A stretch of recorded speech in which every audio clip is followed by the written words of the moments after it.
You didn't fit in. It was a luxury cruise, my dad said when I discovered they used my money. I canceled every payment right in front of them. Now they're begging. I never thought I'd be the one to cut my parents off. But sometimes the people who are supposed to love you the most are the ones who hurt you beyond repair. The realization came on an ordinary Tuesday, nothing special about it, just another day of going through the motions. I was pulling into my driveway after a 12-hour shift at the warehouse. My back ached. My hands were calloused. Another day of honest work that left me bone-tired but proud. Mr. Jenkins from next door was watering his petunias. He waved as I killed the engine. "Mike, how's it going? Haven't seen your folks around lately. They are enjoying their cruise with your sister." My heart stopped. My hand froze on the car door. "What cruise?" He must have seen something in my face. The way his smile faded, the awkward shuffle of his feet. "Oh, the Caribbean one. Your sister posted pictures online. Your parents looked like they were having a blast in the Bahamas." I thanked him, somehow. I don't remember the words that came out of my mouth. I just remember the ringing in my ears as I walked into my empty house. The sound of my world crashing down around me. 3 days ago, just 3 days ago, my mother had called, crying, saying Dad needed medicine they couldn't afford, saying the heating bill was overdue, saying they might not make it through the month, and I had sent them $800, not the usual $600, because they sounded desperate. I sat in my darkened living room, staring at my phone, looking at my bank account. The automatic weekly transfers to my parents, every Friday for the past year, $600 like clockwork, my contribution to keeping them afloat, or so I thought. But now they were in the Bahamas, with Laura, my perfect sister who had never worked a day in her life, who married rich and looked down on my blue-collar job, who somehow still got all the praise despite contributing nothing. My hands trembled as I opened Facebook. I never used it much. Too busy working, too busy surviving. There they were. The pictures, Mom in a sundress I'd never seen before, Dad with a fruity cocktail, Laura and her husband Richard posing on the deck of a cruise ship. All smiles, all happiness, all funded by my sweat and sacrifice. I scrolled through the album, gathering evidence. The timestamp on the photos matched exactly when they claimed to be too sick to answer my calls. The geotags showed the Bahamas, the expensive restaurants, the luxury shore excursions. The deeper I dug, the worse it got. There was Mom wearing a gold bracelet I didn't recognize, Dad sporting a new watch. They had gone shopping in Nassau. That explained the extra $200 they'd begged for emergency medicine. The final blow was a comment thread under one photo. Laura posted how generous Richard was for treating Mom and Dad to this well-deserved vacation. My parents responded with heart emojis, and thanks to their thoughtful children.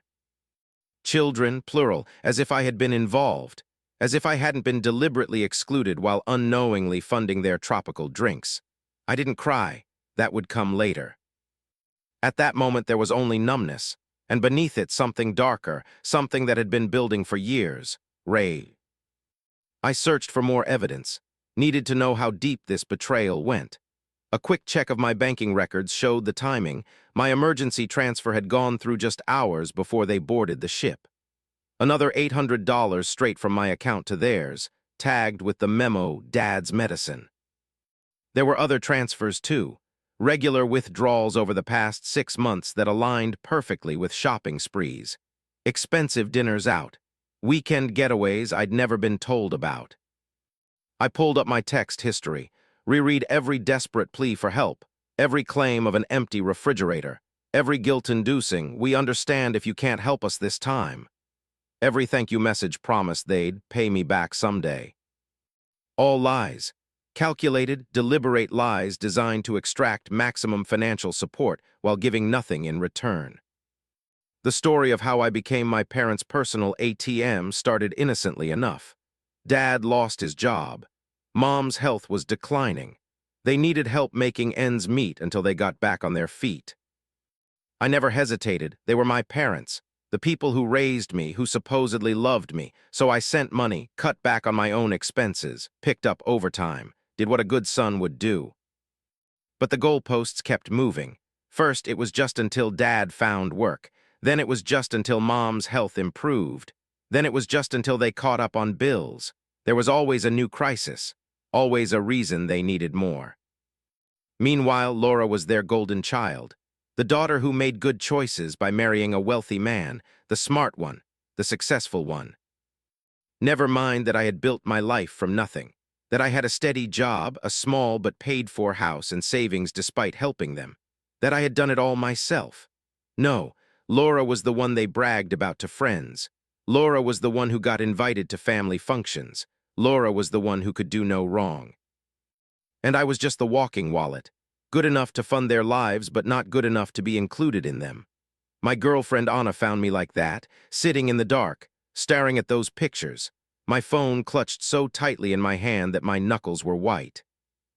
Anna had been warning me for months, had noticed the patterns I'd been too blind to see. "It's always an emergency with them, isn't it?" she'd asked after my mother's tearful call about the broken furnace last winter. "And have you noticed it's always right before a weekend or holiday?" I defended them then, made excuses. They were getting older, times were tough. They wouldn't lie to me about needing help. But Anna had seen what I couldn't, or wouldn't. She'd pointed out how they never invited us to dinner but always had money for Laura's family gatherings. How they forgot my birthday but sent Laura lavish gifts. How they called only when they needed something but never to check how I was doing. She'd been right all along, about everything. She didn't say anything at first, just sat beside me. Let me show her the pictures, let me tell her about my parents' call for money just 3 days before. Then she held me while I finally broke, while the tears came, while years of being used and discarded poured out of me in great heaving sobs. Anna had always seen it, had always told me my parents were using me, that they favored Laura, that they didn't appreciate what I did for them. I hadn't wanted to believe her, because what kind of parents would do that to their child? Mine, apparently. The confrontation wasn't planned. I just found myself driving to their house the next morning, calling in sick to work for the first time in 3 years. The drive gave me time to think, to remember other suspicious moments I'd dismissed. Like the time Mom had called crying about property taxes they couldn't pay, while I noticed her wearing a new designer purse in a Facebook photo the very next day. Or when Dad claimed they might lose electricity right before I spotted him showing off a new set of golf clubs to the neighbor. Each memory hit harder than the last. The betrayal wasn't new, it was just that I was finally seeing it clearly. I'd been their safety net for years, their contingency plan, their personal bank with no questions asked, the reliable son who would sacrifice his own comfort to ensure theirs. Meanwhile, they'd been living the good life on my dime, taking cruises, buying luxury items, all while making me believe they were one missed payment away from disaster. Their car was in the driveway, they were back from paradise. Dad answered the door in his bathrobe, surprise on his face. Then wariness, he knew, somehow he knew that I knew. My mother appeared behind him, nervous smile, hands fluttering like trapped birds. "Mike, what a nice surprise, we weren't expecting you." I just stared at them, these strangers who shared my blood, who had lied to me, used me, made me believe they were struggling while they vacationed on my dime. "How was the Bahamas?" The words hung in the air between us. Mom's smile faltered, Dad's face hardened. "You weren't supposed to find out about that," he said finally. Not an apology, not even shame, just annoyance at being caught. Something broke inside me then, the last thread of respect I had for them. "3 days ago you called me crying for medicine money, and then you went on a cruise." Mom had the decency to look away. Dad didn't. "It wasn't like that. Laura and Richard paid for the cruise. We just needed to spend money." My spending money. My hard-earned dollars funding their umbrella drinks and souvenirs. "And you didn't think to invite me, or even tell me?" Dad's laugh was the final twist of the knife, short, dismissive. "You wouldn't have fit in, Mike. It was a luxury cruise. Laura and Richard's kind of thing. You would have been uncomfortable." Code for "you're not good enough. You're not like precious Laura. You're just the help." I pulled out my phone, opened my banking app. Right there in front of them, I canceled the automatic payments, all of them. The panic in their eyes was immediate, real in a way their affection for me had never been. "What are you doing?" Mom's voice was shrill, frightened. cutting you off, find another ATM, I'm done." Dad switched tactics. His voice softened, the voice he used when he wanted something. "Now, son, don't be hasty. We appreciate everything you do for us. We just didn't think you'd want to come. You're always so busy working. Working to support them, to fund their lives, to pay for trips I wasn't worthy of being invited to. Save it, we're done here." I turned and walked out. They followed me to the car, pleading now, promises flowing like water. They'd invite me next time, they'd be more transparent, they'd appreciate me more, too little, too late. I drove away with their voices still echoing in my ears. Missed calls lit up my phone all day. Texts flowed in. Apologies mixed with guilt trips, classic manipulation. I blocked their numbers. That evening the doorbell rang. I knew who it would be before I opened it. Laura, perfect Laura with her perfect hair and perfect clothes. The golden child sent to fix what the disappointing son had broken. Behind her stood our parents, and behind them Richard looking uncomfortable. The family united against the rebels. I almost closed the door in their faces, but Honor appeared at my side, squeezed my hand. We would face them together. Laura didn't waste time, launched straight into her practice speech. How I was being selfish, how our parents needed me, how this family had to stick together. "You don't understand what you're doing to them, Mike," she said, her voice dripping with practiced concern. "Mom's blood pressure is through the roof. Dad can't sleep. Is that what you want, to put them in the hospital?" She pulled out her phone, showed me texts from our mother, crying emojis, claims that they might lose the house, that they were eating ramen noodles to survive, all dramatic lies crafted to manipulate my emotions. "They raised you, sacrificed for you," Laura continued, her voice rising. "Remember when you were sick as a kid and Mom stayed up with you for 3 nights straight? Remember when Dad worked double shifts to buy your first car? How can you be so ungrateful now?" Rich coming from someone who had never contributed a dime to our parents' welfare, who had watched me struggle under the weight of supporting them while she lived in luxury. "And what about me?" she added, her final guilt card. "I'm your sister, your blood. We're supposed to be there for each other, and you're tearing this family apart. Is that the brother I grew up with, the one who promised to always look out for me?" She even manufactured a tear, one perfect droplet sliding down her cheek, the same performance that had always worked on our parents, on teachers, on everyone who fell for her act. I let her finish, let her run out of steam, watched our parents nodding along behind her, their faces hopeful, thinking their golden child would succeed where they had failed. "Are you done?" My voice was calm, steadier than I felt.